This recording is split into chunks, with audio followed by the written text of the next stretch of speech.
अस्सलाम वालेकुम। कहानी वही पुरानी लेकिन किरदार बदल गए हैं।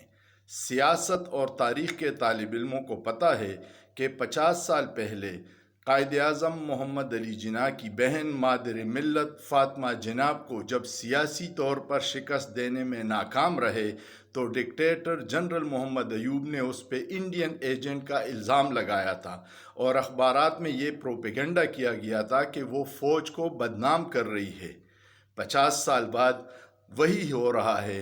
अब इमरान खान इन इल्ज़ामात की जद में है और इमरान खान ने बार बार कहा है कि मुझसे भी ज़्यादा इस मुल्क के लिए एक मजबूत फ़ौज की ज़रूरत है। इदारों का रवैया नहीं बदला, लेकिन एक चीज़ बदल गई है। अवाम में सियासी शऊर आ गया है और वो अब इस तरह के प्रोपेगंडों का शिकार नहीं हो रहे, जो ताकतवर हलकों के लिए परेशानी की बात है। बैठ के बात कीजिएगा, ये हमारा मुल्क है, हमने इसको चलाना है। सारे मुहिब वतन हैं, कोई गद्दार नहीं है। सिर्फ बैठ के बात करना है। आपके मुफादात से अगर कोई टकराव है तो उस पर गद्दारी के इल्ज़ामात मत लगाइएगा।